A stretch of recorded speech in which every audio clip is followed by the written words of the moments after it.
Hi, everyone. I'm Ann Welker, Suffolk County Legislator for the South Fork. So most of the town of Southampton and the town of East Hampton. Welcome to South by South Fork, where we speak with local community leaders and advocates. I am so fortunate to be joined here today by Joanna Steidel. Joanna is the owner and founder, I think that's the best way to say it, of Hampton's Drone Art, and she is just a wealth of information and knowledge.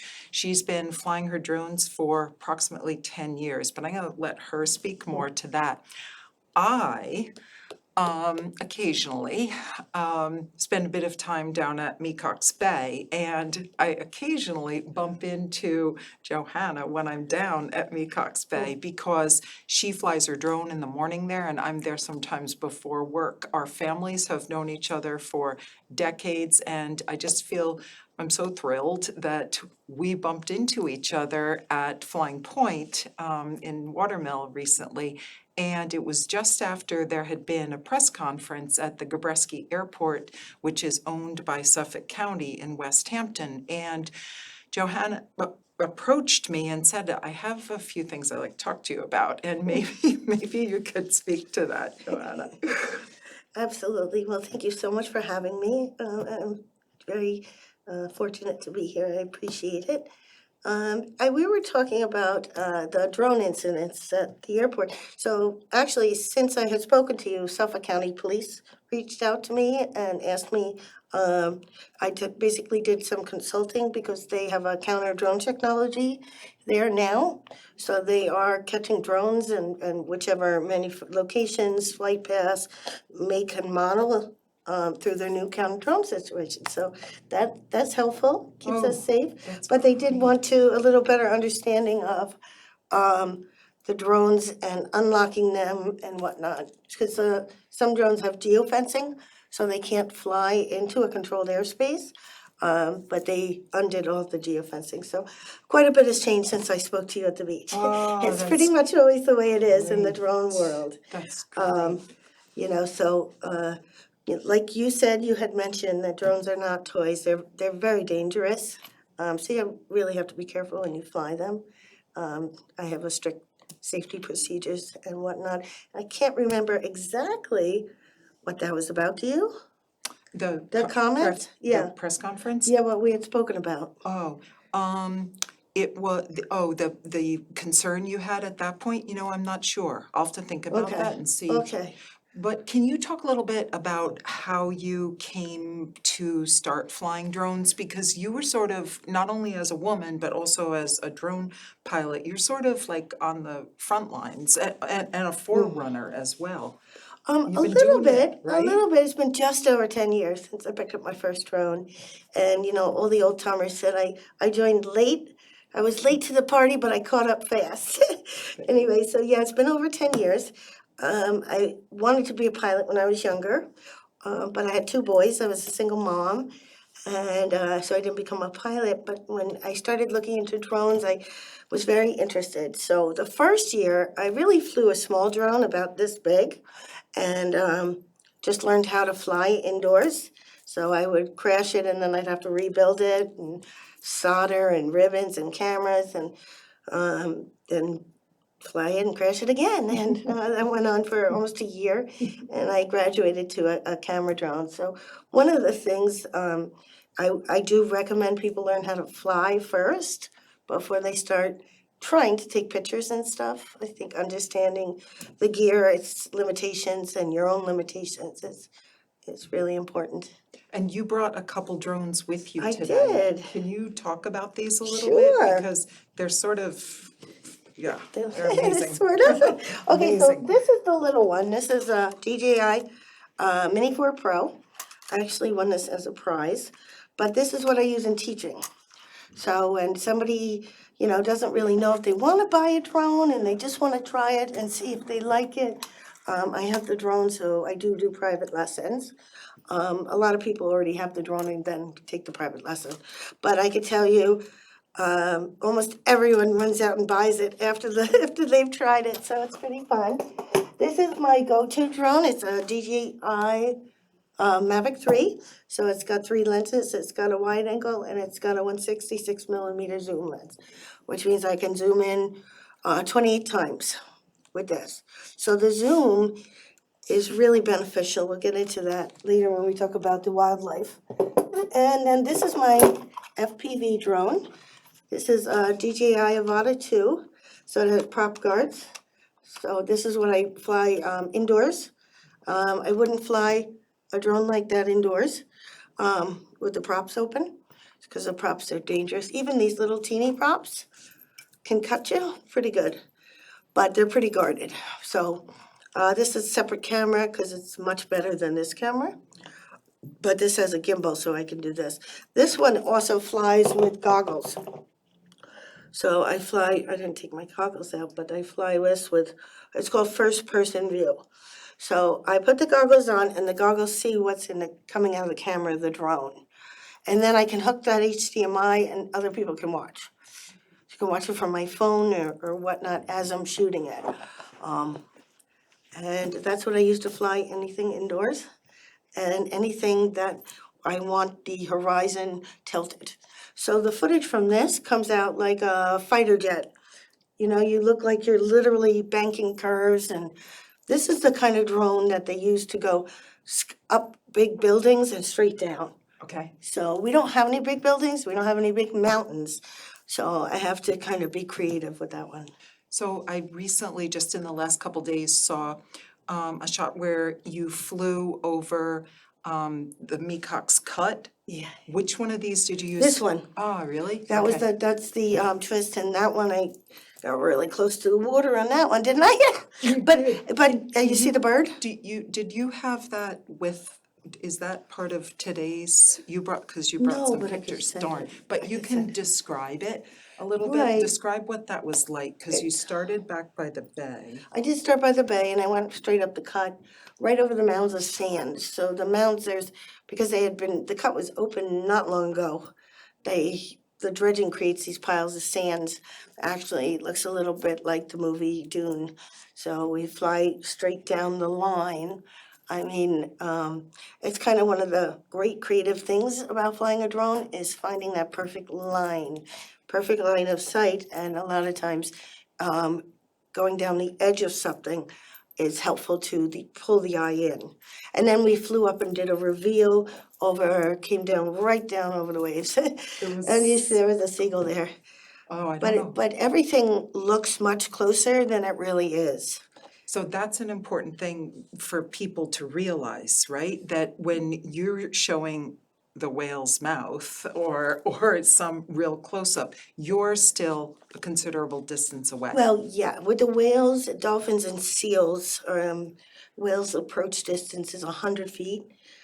So is dolphins, and seals is 150. So you really don't want to get too close with them with the drones because of the sound and the vibrations can set them off. So I usually use the zoom lens on the major camera for that kind of stuff. And do you shoot wildlife and landscapes? I do. And interiors, and is there anything you don't do? Anything, I'll fly anything. Well, I don't do mapping. Okay. I tried mapping a little bit, wasn't for me. It's just kind of boring, but it's very essential. I don't do agriculture. So drones are really being used in agriculture. Wow. With thermal imaging, you can return spots in fields that are dry. You can see the plant health, you know. Wow, that's amazing. When there are acres and acres of farmland, that's Yeah. amazing. But you do a lot of work with wildlife or shooting for wildlife. I love wildlife. I love it. It's a challenge, you know, and it's about being aware of your surroundings and, you know, just getting that shot, being aware. And it takes a lot of patience. Yeah, I guess. And persistence. Yeah, right? I could go 5 to 10 days without getting anything. And I pretty much fly all day in the summer season, especially. Most people, the footage right now is not so pretty, and it doesn't sell as well as the footage in the summer, you know, with green trees and everything sunny and warm. You brought some footage with you today. I Did you brought- bring video and still?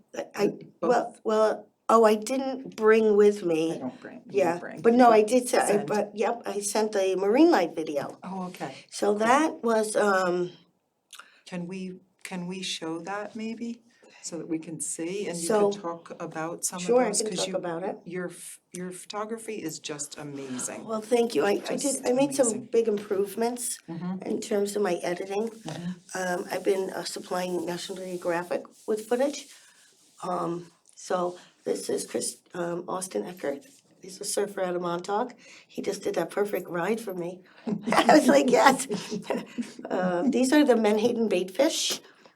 And this is a humpback whale, lunge feeding. So cool, Yeah. upside down. These are cow-nose rays. And cow-nose rays come like a couple of weeks in the summer. These are bottlenose dolphins just playing around. I like the way you can see the head just flipping. So that's a seagull, little interjection in there. This is a humpback with dolphins, which is so much fun to watch. I mean, I've seen dolphins literally stop feeding to go play with the dolphin. I mean, humpbacks stop feeding to go play with dolphins. So cool, right? Yeah. So this is a marine life show reel. That's a bluefin tuna. I saw a boat almost hit one this summer. That was some more dolphins. That is I think a spinner shark. It's hard for me to tell here. Could be a dusky shark. I think it's a spinner. And menhaden and some more whales. We Right. just love the whales. And I do a lot of shark footage. I was able to get down to Florida too and get a bunch last year. So close to shore. They are, I actually saw one had to dive under the swimming ropes at the bathing corp in Southampton. Really? Yeah, it swam through the swimming area. You might see a little bit. This isn't a flock of seagulls, so I don't suggest beginners try that. For sure. I've been flying in them for a long time, so it's a matter of just hovering the drone. That's Some pretty more amazing. cow-nose rays. It's amazing you can fly Yeah. in a flock of seagulls. Well, you have to get in there carefully, and I keep the drone pretty close to me. I mean, I'm not flying 500 feet away. I'm like literally right there so I can see the drone. Like And watching. yeah, Gosh, you And if sent you- a lot of footage. it was just that. Amazing, That was right? it. That's the show reel that goes out to the contests this year. So talk a little bit about your contests. Oh, contests. Contests are part of a business plan. So I started entering contests like, I don't know, 7 years ago. Never won anything.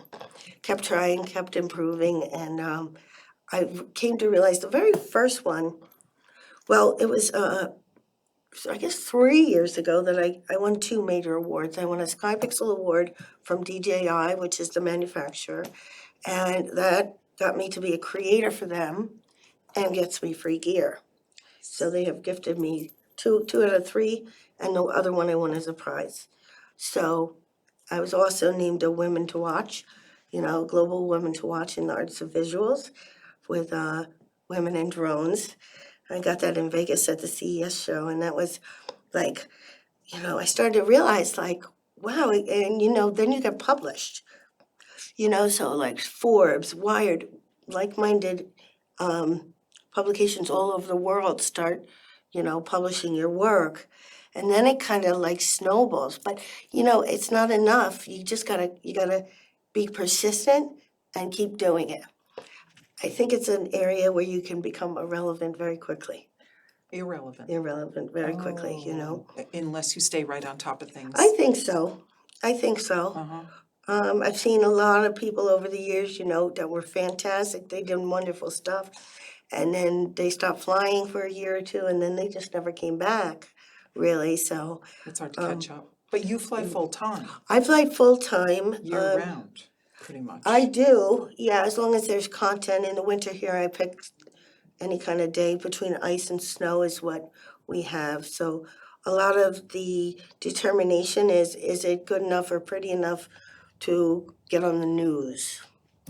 So And that, I Yeah. mentioned to you the other day, one thing that was pretty amazing, my brother called me, my brother that lives in Florida, and sent me a shot of the cut being opened at Mecox that I think was on Weather Channel, Okay. that you had, because that's one of the avenues that your material goes out, right? Right, so I have an agent for that because any kind of major stations need standardized, has to be standardized, they need it to go through an agent.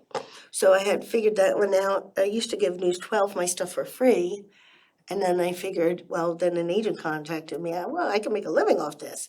And so, yes, that's Weather Channel, ABC, Yahoo News. I mean, a lot of organizations buy it, and now they always watch. They buy it as they follow me, and they buy it as soon as they see it. So So, that snow one just went out on the news, yeah. it did? So, It's great, I love that Right. snow one. Now, how are you, talk about your affiliation with National Geographic, because So- that's super so, cool. well, let me just go back one quick second to the contest. So for the contest, it's not really about winning and it's not about the competition. It's all about the publications. So the more my name gets out there in high-end publications, the more it gets passed around influential photographers and influential environmentalists and conservation efforts. And that's how Vital Impacts, I was part of their print sale this year, which is a huge honor to be included. So and like I said, the prize money's good too. I like the prize money, but that's really what it's about. And to just conclude with that, I'm part of a large drone community worldwide. Us pilots always talk together, and I think it's really one of the keys to my success. I've had mentors through this program. I mentor other women through the community. We answer each other's questions. We bounce ideas off each other. And, really, I would advise anybody, even anybody, that it's one of those little keys to success to hang out with like-minded people, because you'll improve and you'll have ideas and share them and everything. And you wanted to ask National Geographic. So National Geographic found my shark videos on national news. That's where they first noticed me, and then they found me on DJI's platform SkyPixel. So as a drone pilot, there's two major platforms for us to upload stuff to. It's AirVuz for video and SkyPixel especially for photo. And that's where, when a producer, production manager, that's where they go a lot of times. National Geographic actually came out and interviewed me for their Shark Fest up at Smith Point Beach, and used a whole bunch of my footage, and they've done that. And after National Geographic, then BBC came out and featured my work and everything. So that was great. And so they've been in touch again. This could be the fourth year in a row with them. So awesome. But I got the book. I got in the print book. That's very cool, So, right? Congratulations on that. Thank you. Super I cool. mean, as a photographer, to be in a National Geographic book is just like, I dreamt about it. I believed in it. I always think big. Always think big. Anything's possible. And for that dream to come true was really meaningful. Yeah. And they say it's 200 photos from the most innovative drone photographers in the world. Wow. So, and I have two in there, so it was like, Look at you go. well, I don't even think my work is that good. That's the whole thing is I never would have realized that I could touch so many more people if I hadn't entered those contests. Guarantee you, I would have no clue.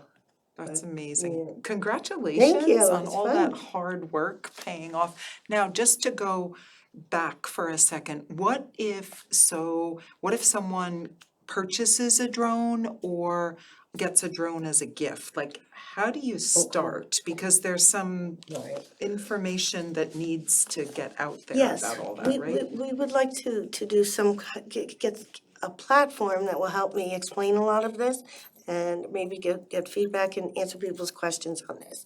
A lot of people are getting into drones, so in order here in the United States to fly a drone, you first have to pass a course from the FAA. So there's two different avenues. There's recreational flying for fun and commercial flying for profit or anything commercial. So one of the first things you have to do is take what's called a trust course through the FAA. Takes about 15 to 30 minutes. You can't fail, and you're automatically certified to fly recreationally. So you need to do that before you fly your drone, really, outside. Okay, So the FAA doesn't control airspace indoors, only outdoors, okay, from the ground up. These have a registration number. So they have this has to be registered with the FAA, just like a car with a motor vehicle. The smaller one doesn't have to because it's under 250 grams. So depending on the weight, that's what this one doesn't have to either, but with the payload it needs to be. I have to fix the number. So that you have to do first. Then get familiar with the Part 107 laws, and when you take that little course, you'll have an idea of a little bit about the laws. We have number one, avoid manned aircraft at all costs. You know, we have some helicopters to fly very, very low, and you know it's your responsibility to stay out of their way. So I use a flight radar app so I can see if anything's coming. It's very helpful. 'Cause I was just thinking back to the press conference at Gabreski Airport that I had been part of just mostly as an observer, but that press conference happened because in December, there was quite an increase in the number of drones in airspace within Gabreski Airport's airspace. And people don't understand how big airspace is. It's not just over the runway. Can you talk a little bit about that with West Hampton and East Hampton too? Well, they're different. They're different. So West Hampton is also a military base area, so I just stay the heck away from it. I'm sorry, excuse the language, but I just don't go near it unless I have to for a job, and I don't get too many jobs in that area. But yeah, so you can't fly within 5 miles of the airport. 5 miles. Basically, it's pretty much they've altered rules and regulations a little bit. But with like West Hampton, what you can do is, depending on the airspace, goes out further and further. So these are things you need to know as a commercial drone pilot in order to sell. So you can't legally take a photo and even give it to a business owner to use on their website legally unless you're certified commercial, Part 107. You can't even barter with it, you can't do anything commercial with it. So for the commercial, that's how that works, and So just talking about the difference, so East East Hampton, Hampton. talk So about East East Hampton Airport. so, well, first with West Hampton, you can go to certain areas and apply on your phone for immediate permission. They have what's called blank approval there, so you can do that, but usually you have to be commercial. They don't really want to let too many recreational flyers into that airspace. East Hampton, the controlled airspace has been growing since it privatized. It's almost 6 miles out from the airport that is a controlled airspace. You cannot legally launch, land, and operate there without first filing through the FAA. So there's no option to go on your phone and just get instant approval. Right. And people just take their drones and fly it. They don't even know. But so in a situation like that, I get blanket approval for like a year, but I have to submit my Probably a standard lot of- operating procedures, my safety procedures, detailed maps of where I'm gonna be, what I'm gonna do, how I'm gonna react if there's an incident, and all this documentation to get that approval. But I'm also have, a website, they know I do this for a living, so it's much more likely to get approval Right. when you have that. So when so we're coming near to the end here of our time, but if you were giving some guidance to someone who has just purchased a drone, and just as far as keeping others safe, keeping themselves safe, and then following the laws, what would you advise along those lines? Because Take a so private lesson with me. awesome, Or okay. give me a free open space and we'll talk and get it through it. I mean, it's really kind of gets a little bit complicated to give general advice. I would definitely say, read the Part 107 regulations Okay, first. where are those? They're in Those the are on the FAA website. Okay. And, yeah, I have a whole sheet, a documented sheet that I can provide with best links, because it is difficult to get accurate information these days. So I have all the best trustworthy places that you can rely on that kind of information, because it keeps changing. Right. Yeah. Thank you so much for helping Thank you. Suffolk County Police Department to educate them. And you've done that not only with Suffolk County, but you've done that With with some other. Southampton. Right. Yeah, they'll call me like they called with the incident about they'll call and they'll be like, so what do we do in kind of a situation? And basically, well, there's a drone flying over my house. There's nothing you can do about that. I attempted to work with Southampton town attorneys to make a law, but they didn't. It hasn't. Yeah, they put in a law it's unenforceable, it doesn't work, so. I've already been through it with the police and it just doesn't function and they completely understand that I can't comply. It's not reasonable, so they have any kind of questions they have, especially in terms of devices. We used to jailbreak the drones before we activated them and undo geofencing and stuff, and that was years ago when I was in the security side of them, but I do have quite a bit of knowledge on the federal laws and the equipment, so That's it's pretty amazing. much. Thank So anyway, for a town, basically what you would do is put this under a harassment law. So if the drone is coming down under your tree line more than once, it can be considered harassment. And that's how you do it, so. Thank you so Thank much for being with us today. You have such an enormous amount of knowledge and experience. It's really a gift that you're here in our community. Thank you. Thank you for having me, it's so much appreciated.